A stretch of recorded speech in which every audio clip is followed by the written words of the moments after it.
Assalamualaikum warahmatullahi wabarakatuh. Perkenalkan, nama saya Sri Agustia Wahyuni, NIM saya 1933116. Prodi saya Teknologi Penginderaan Jauh. Di sini saya membuat tugas mata kuliah Teknologi Informasi.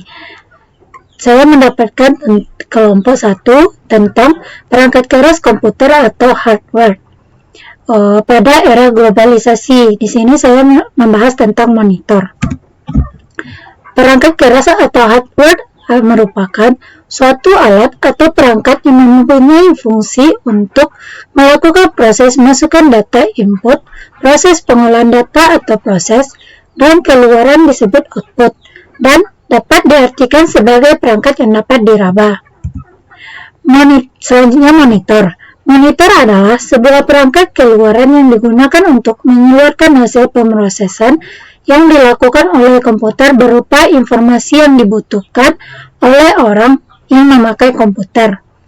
Monitor berfungsi untuk mengeluarkan hasil pemrosesan CPU seperti tulisan, huruf, angka, karakter, khusus, simbol lainnya, dan juga grafik, gambar atau image, suara dan bentuk khusus yang dapat dibaca oleh mesin. Media output ini berguna dalam menayangkan hasil dari data grafis yang didukung oleh FGA. Bentuk dari monitor contohnya seperti LCD dan laptop. Spesifikasi pada monitor yaitu spesifikasi seperti frekuensi atau refresh rate layar komputer dengan satuan Hz atau Hz. Refresh rate ini merupakan banyaknya monitor merefresh gambar tiap detiknya. Misalnya, suatu layar dengan refresh rate 60 Hz dapat merefresh gambar di layar sebanyak 60 kali tiap detiknya. Refresh rate komputer ini mempengaruhi kualitas gambar yang sedang bergerak. Misalnya video, semakin tinggi refresh rate suatu monitor, semakin kecil pula efek ghosting yang timbul pada suatu perangkat gambar. Spesifikasi monitor selanjutnya adalah tipe panel. Contohnya 1. IPS atau in-plane switching, 2. TN atau twisted thematic, 3. FA atau vertical alignment. Selanjutnya, manfaat monitor. Lebih produktif dengan membuka dan menjalankan beberapa program sekaligus. 2. Pengalaman gaming yang lebih imersif. 3. Mempermudah menata desktop. 4. Pandangan yang lebih luas untuk program spesifikasi. 5. Manfaat khusus untuk penggunaan komputer pengolahan multimedia. Biasanya memerlukan monitor khusus dengan resolusi komposisi warna andal. 6. Layar laptop rusak sehingga tidak bisa dimanfaatkan tanpa bantuan monitor tambahan. Selanjutnya, manfaat monitor pada penginderaan jauh. 1. Dapat membaca data yang direkam menggunakan pita magnetik yang diwujudkan secara visual menggunakan layar monitor. 2. Dapat membaca data menggunakan film perekam khusus, hasilnya berupa foto dengan film yang dapat dilihat pada monitor. Tapi, film di sini hanya berfungsi sebagai alat perekam saja, sehingga hasilnya disebut citra penginderaan jauh.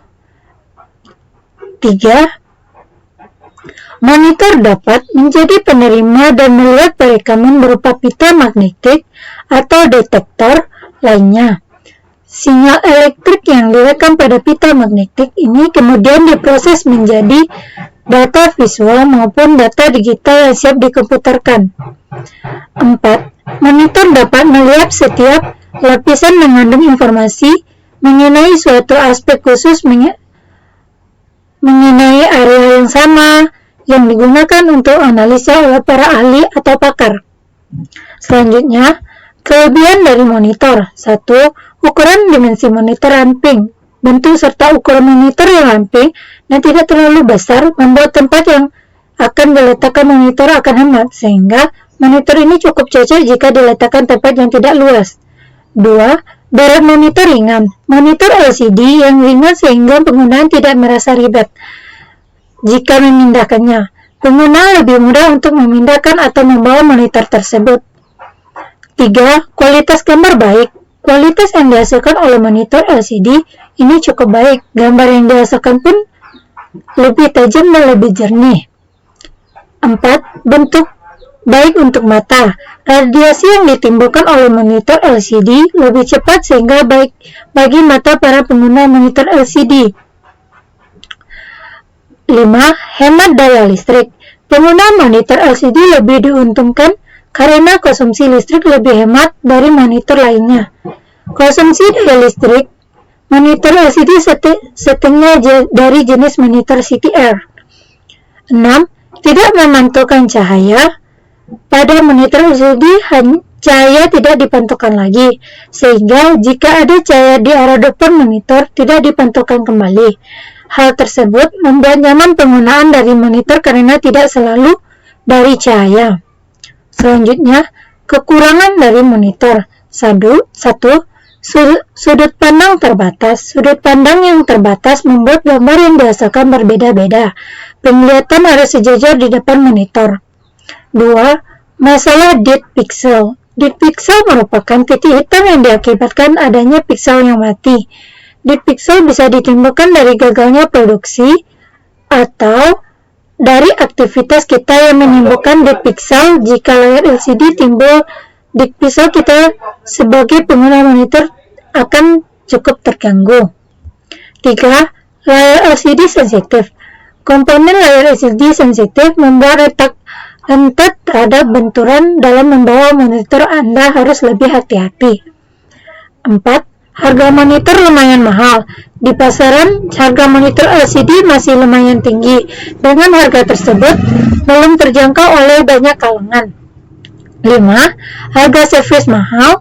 Kekurangan yang satu ini karena belum banyaknya orang yang ahli dalam perbaikan kerusakan monitor berjenis LCD dan komponen monitor yang sudah didapat. Hal tersebutlah yang menyebabkan harga servis monitor mahal. Selanjutnya, pengaplikasian monitor di lapangan seperti penggunaan dalam penginderaan jauh. Contohnya laptop. 1. Sangat berguna untuk memonitoring data citra manual untuk bisa diubah menjadi citra dengan gambar jelas dan menjadi alat penghubung dalam praktek lapangan. 2. Laptop juga dapat melihat secara visual proses dan hasil olahan citra dalam penginderaan jauh. Bentuk laptop yang ramping seperti ini. Dan selanjutnya, sekian, terima kasih. Assalamualaikum warahmatullahi wabarakatuh.